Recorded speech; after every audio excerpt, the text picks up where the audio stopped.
next story comes from Singapore and the Urban Redevelopment Authority.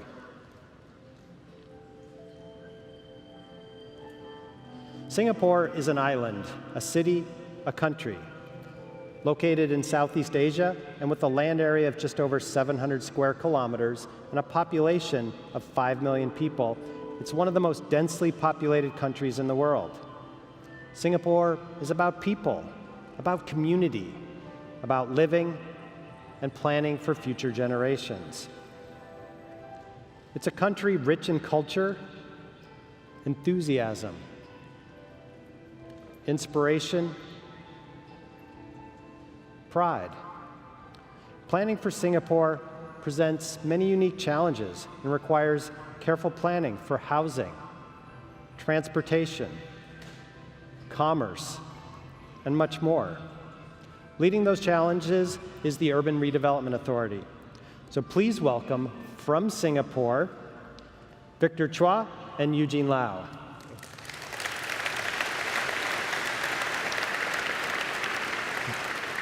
Their story is about using City Engine, not just to author 3D content, but to take us behind the scenes as they plan and design one of the most exciting cities in the world. Victor. Thank you, John.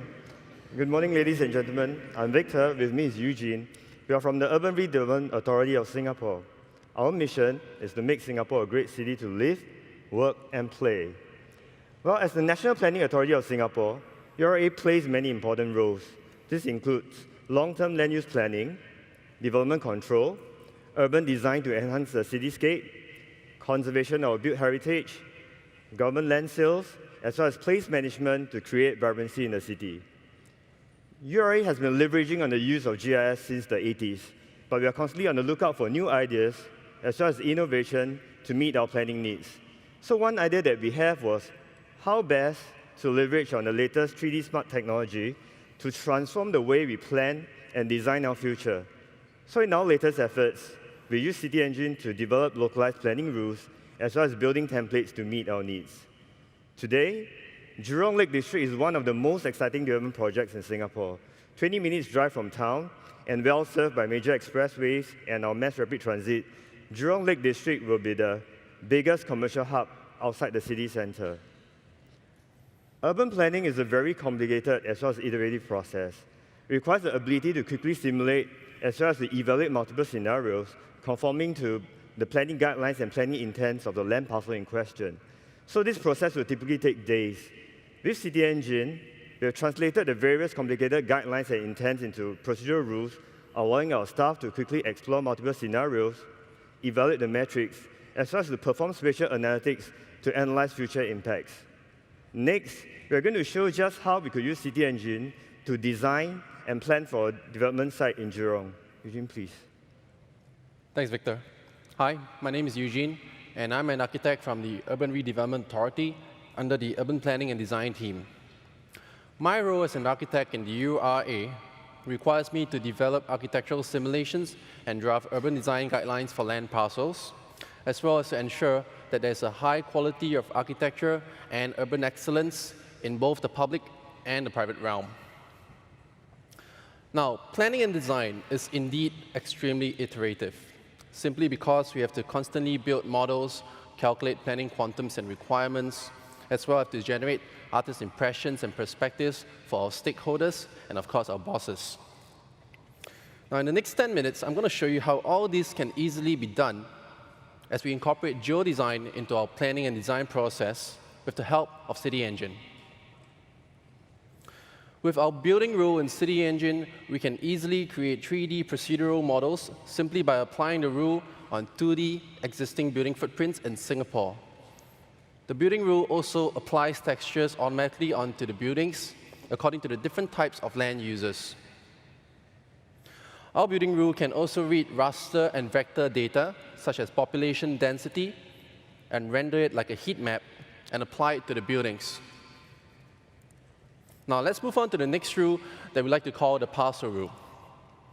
And let's start working on this parcel over here, first by applying parcel.cga, which is the parcel rule, onto the parcel itself. This is a simple rule that subdivides the big parcel into smaller lots according to our planning requirements. Next, let's assign the land use zoning onto the parcel. Let's go with commercial use. Now, in Singapore, there are many requirements and guidelines that architects and developers have to adhere to, like, for example, building height control, building setback requirements. What the parcel rule does is that it generates a 3D volume that you see here and takes all these factors into consideration and indicates the extent of what we can build on the parcel itself. Now, different land use zonings have different setback requirements. For example, a residential development will have a bigger setback requirement as compared to a commercial one, simply because houses have to be further away from the road in order to mitigate traffic and noise. You can also change the setback requirements manually simply by keying in the figures into the inspector panel on the right. All right, now let's have some fun and add some buildings onto the parcel. Based on parameters like the gross plot ratio, which is somewhat similar to the FAR over here, as well as the percentage of the lot coverage, the parcel rule will select suitable building typologies and distribute it across the entire parcel, and these typologies are all from the Singapore building templates. And once the buildings have been assigned, you can even rotate the buildings on site to face a certain orientation. Now, in the case of Jurong Lake District, I would want to face my residential development towards the lake itself in order to maximize the view of the waterfront. You realize that as we change the size of the lots, the rule adapts itself on the fly and replaces the existing buildings with new building typologies that will fit the parcel even better than before. Now I want to increase the amount of ground greenery by reducing the lot coverage. So you notice that as we change this, the buildings on site will adapt and change in size and form to try and increase the greenery while retaining the same amount of gross floor area. Now, last but not least, we can even vary the heights of the buildings with the variation tool to make it look more realistic than before. The parcel rule also allows us to keep track of the breakdown of the total gross floor area in the development according to the different types of land use. For example, now if we change this development into a mixed-use parcel, this is what we call a white site in Singapore, we can see that a bar graph appears on top of the models showing the breakdown of the different kinds of land use, such as 20% commercial, 20% hotel, so on and so forth. Now, with this breakdown of the gross floor area, we can generate very useful information in the report, like, for example, a total number of dwelling units, total car parking demand, and even electrical consumption can all be included in the report itself. All right, let's try and zoom out a little bit and apply this parcel rule on all the vacant lots and parcels in Jurong Lake District. By doing so, we can generate a very quick look and feel of how the entire district will eventually look like when it is fully developed, something even I don't know. And there you have it. Now, next. Now that we're done, thank you.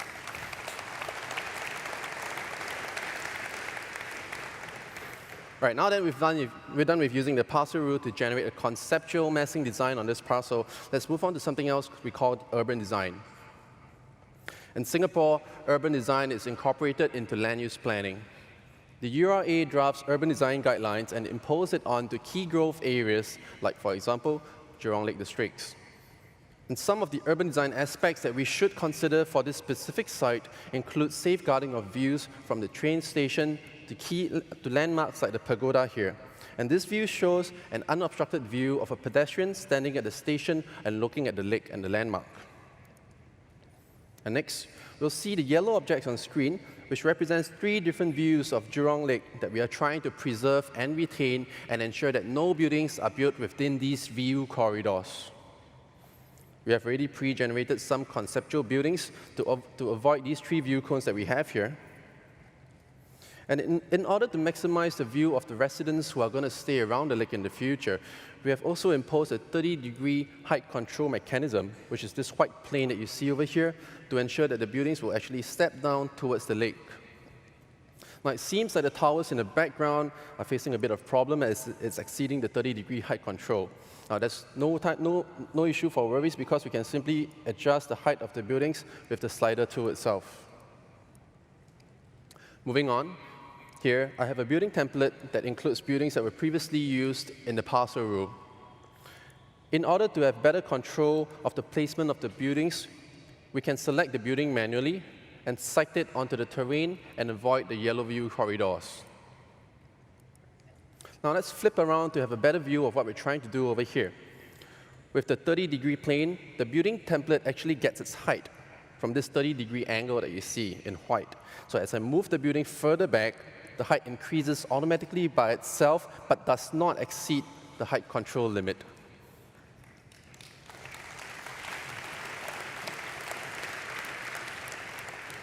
So the same thing happens when you move it nearer to the water, magic happens, to ensure that it steps down towards the waterfront to retain the scale, the sensitive scale that relates to the greenery as well as to the water body. Now, one of the key policies that we have in Singapore is the landscape replacement policy, whereby developments are required to ensure that the amount of greenery that's lost on ground due to development will be replaced vertically within the building itself. And this results in sky terraces and roof gardens that you so often see in Singapore. This rule allows us to generate green roofs on buildings simply by selecting the buildings as well as the type of vegetation that we would like to have on the roof of the buildings. All right, let's zoom out to have a better view of the design that we've created in a span of less than 5 short minutes.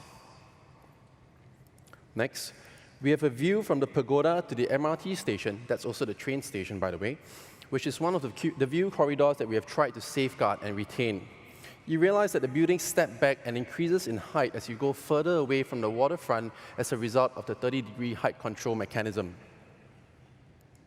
So, through procedural technology, we have successfully created one possible option to meet the planning requirements. This conceptual design gives us a quick gauge of what the development could eventually look like in the end. However, it's a great start for architects to further fine-tune the proposal and incorporate more detailed design elements into the project itself. Now that we've created this specific urban design, you remember earlier that we've also created the district-wide simulation of Jurong Lake District using the parcel rule?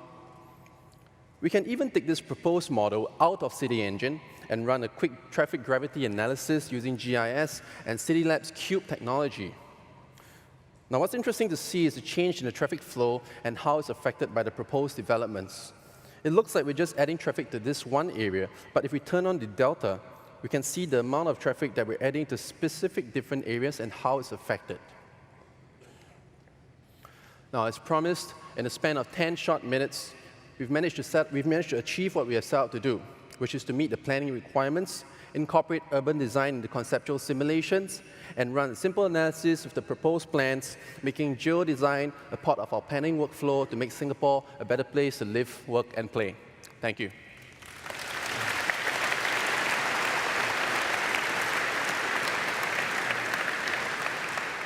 Thank you, Victor and Eugene. I mean, when we look at your work, your excitement, your enthusiasm, I mean, what I see, what I think all of you see, is this new age of geodesigners, of planners, of architects that can truly design a better world and a new future. Now, before we say goodbye, we want to especially thank Eugene for taking time out of his busy schedule, because you will see he needs to get home to Singapore on Friday because he has to get home in time for his wedding. So please join me in congratulating